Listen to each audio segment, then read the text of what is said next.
Game number 3 here between the little one and WhiteRa, and this time we are here on Metalopolis.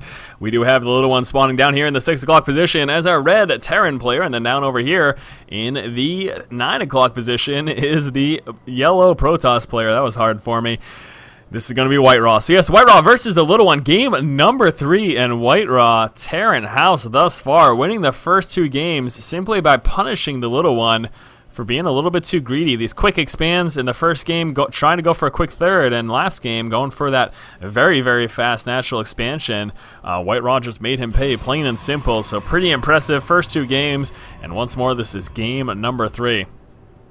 So let's see how this one ends up playing out. I don't know. I'm just trying to pay attention to what they're talking to. I don't know what's going on, guys. Now, once more, we've got the same kind of situation as we did see last game on Shattered Temple, in the fact that both players, they're in a close air distance right now. Now, this is going to make something like we saw WhiteRa do last game, the Warp Prism harass and play, equally as effective. He can effectively get into the little one's base so very early and do a lot of damage as a result. So hopefully that doesn't happen again for the little one. Again, I love the little one. I love his play style. I think recently, in the recent games I've commentated from him, he has just been a bit too greedy, and he's been paying dearly for it, in all honesty. You've seen that clearly in this series so far, and the last series I casted with him, pretty much the same thing took place. So hopefully the little one kind of gets back on his horse and is able to come back here with some pretty impressive play that we know the little one for. Both players looking to open relatively standard right now. We will have that next probe actually move out to get some scouting information. And where is he heading first? I saw a strange rally point. Ooh, no, never mind. That one's heading just to the corner, and he'll be dropping the pylon there right on the edge. And this way, if any aggression does come forward, you can see all that pylon power, allowing him to warp in. SCV Scout right now moving out for the little one, and actually for the first time, the little one managing to scout out WhiteRa before he himself gets scouted. So right now moving straight into WhiteRa's base, and he's going to be just kind of dancing around, and he should be able to stay there until that first stalker ends up coming on through. So he's got quite a bit of time to see what's going on, check the number of gases that WhiteRa actually is coming out with. And actually, that's very important to note, because last game, WhiteRa only had 1 assimilator, and, you know, had TLO stayed in his base the entire time until that Cybernex core finished, then he would have seen that. But as we saw last game, WhiteRa was able to deny that SCV Scout with that initial Zealot. The little one opted to not push in against that, and that scouting information really could have helped him, you know, realize what was coming. So either way, though, that is neither here nor there, because we are here on game number 3, and the little one has any equal opportunity to come back with a very strong counter. Now we do have the little one again coming out, 1 Rax expand, so once more going for the same style of build. He apparently is just very comfortable with this in TvP, but is it worth it? Has it been paying off for him? The short answer so far is no. In this series, it really hasn't. I'm sure during his skirmishes and during practice games, he's become comfortable with this build as being effective, but unfortunately against WhiteRa, hasn't managed to do much so far in this specific series. I'm not talking about the little one in general. Be fully aware of how strong of a player the little one is, but hopefully we see him win this one. So anyways, right now we're going to be seeing a quick expand come out for WhiteRa. So WhiteRa decided to drop that Nexus, and he's going to actually get that up probably before the little one. Now you're going to say, well, Force, what the hell are you talking about? The command center is much further along than that Nexus is. But you do have to realize that typically we're going to see this turned into an orbital command, and then has to be lifted off and dropped all the way down here. And so effectively WhiteRa will be able to start mining from this expansion before the little one manages to start mining from his. Now it looks like we will be seeing a push right now. The 2 Marines, a Marauder, and a Reaper. And here comes that bunker harass again. Now this time, will the little one be effective with it? Moving a bit too close there.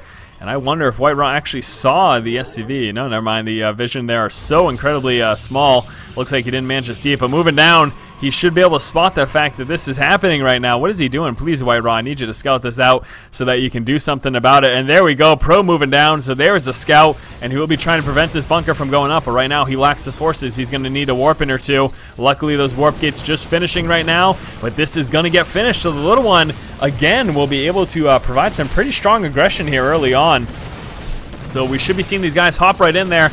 As soon as the push does come from WhiteRa will be waiting for some more units. Here's some reinforcements coming down from the little one, and is he going to be able to get a couple shots off? Looks like he doesn't, and this is a lot of damage going down. Reaper's in danger, though. Needs to be careful. There we go, loading up that bunker there. Marauders are staying out of the bunker. They will be used for some micro outside, and that Marine, oh no, that is not good at all. The engagement coming forward. We've seen some mass repairs, though, on that bunker. That's helping a lot. I really wish, there we go. The Marauder hopping in just in time. The Reaper gets target fire down, though, but look at the vast amounts of damage that are going down with the mass repairs. We are going to see WhiteRa target fire down those SCVs. Some more reinforcements coming out, and the little one finally losing this bunker, but still doing a lot of damage right now. We'll be target firing down those SCVs. WhiteRa doing what he can to try to defend this. This Nexus is pretty worked down right now. We do have a few Marines. We'll be forced to micro back, and it looks like actually WhiteRa has effectively now stopped this push from doing much more. I'm not sure if the little one would be properly advised to continue up this aggression because he looks to be losing it at the moment.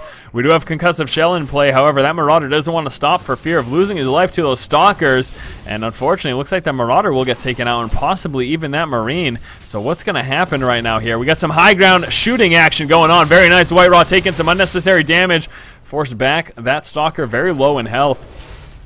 This counter-aggression right now for WhiteRa, though, this will stop the expansion from getting placed down anytime in the immediate future. Now, what would be amazing, though, for WhiteRa is if he had some sentries here. Sentries here, maybe some warping in some, maybe warping in some from over here and then moving on across. Sentries would effectively contain the little one into one base. And right at this point in the game, that would be devastating with no factory and no workup into Starport at all. But it looks like the little one did manage to push through. Unfortunately, with no sentries, WhiteRa wasn't able to do that. That really does sadden me, in all honesty. If he had brought a probe, maybe proxy pylon here, and gotten a few sentries out front, he could have delayed this a lot. And look at this. WhiteRa also coming out with that third expansion. So this game, WhiteRa is being the greedy player, deciding to come out with that very quick third. Now, hopefully, for the little one's sake, he does send a scouting SCV or Marine or anything to try to check out those thirds. However, that would actually be effectively stopped by the Stalkers here at the Xel'Naga Towers. So this is a very strong position right now for WhiteRa. Unless we see a scan, the little one really doesn't have much of an opportunity to get a scout of that third expansion anytime in the immediate future. The Stalkers will prevent the Marine and SCV scouts from being able to effectively pass. Yes, the little one could push out with his entire force, but that, you know, that's not at this point in the game. That doesn't seem very probable. He will be pushing out with that Marauder heavy army, though. Look what I just said. Who gives a crap? I don't know what I'm talking about. So we're gonna see the little one push out right now, and he's moving out with his entire force. Now, is he just grabbing the Xel'Naga Tower, or is he straight up pushing? He's got stim packs, so he could very well be going for straight up aggression here, and it looks like that will in fact be happening right now. The little one moving out with his entire force. He's going to be getting the scouting done, but more importantly, he will be attempting to do a bit of damage here. That Stalker gets taken out, cut off as he tries to make his way back home towards the main forces here. There's a scan scouting out the army for WhiteRa, and here comes the push right now, and there we go. Where's the stim pack, though? Taking some damage from those Zealots. He's actually splitting up the forces, having to micro in two positions, and oh no, those Marauders taking some pretty heavy losses as they walk by those Zealots, and unfortunately the little one having a tough time microing at both positions at once. He's trying to pay attention to both these armies, and this is not looking good at all for the little one. Let's take a look at the unit loss tab. You can see the little one quite a bit behind right now, forced to retreat, so certainly not an effective push at all for him.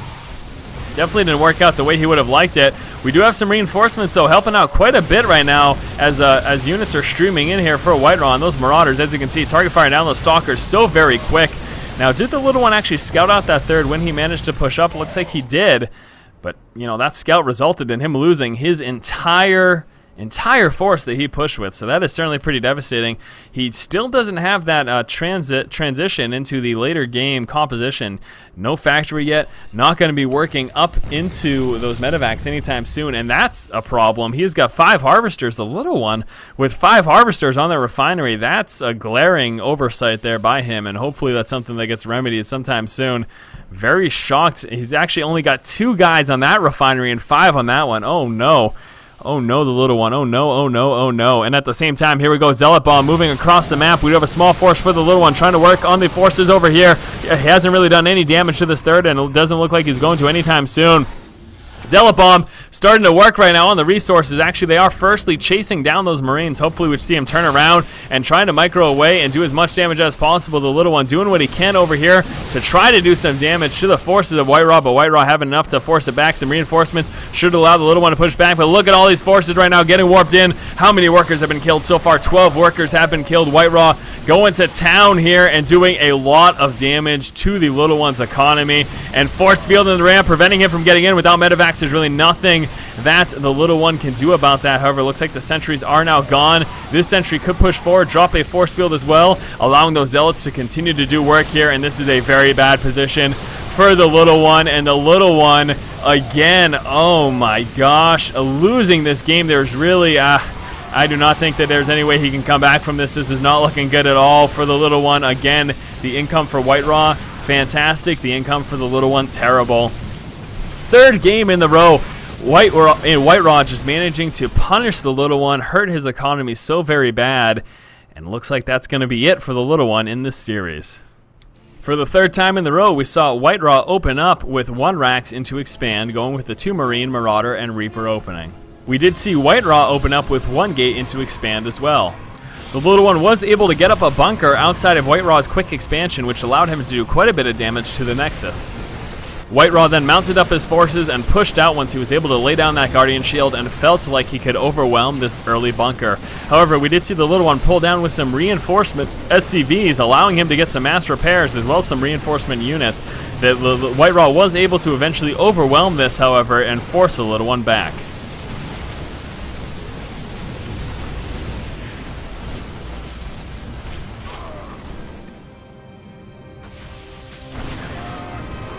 WhiteRa feigned some counter-aggression, keeping the little one in his base temporarily, and this allowed WhiteRa to move into his 3rd expansion. As the little one dropped his natural, he then moved out with Stimpack in place with a Marauder heavy force.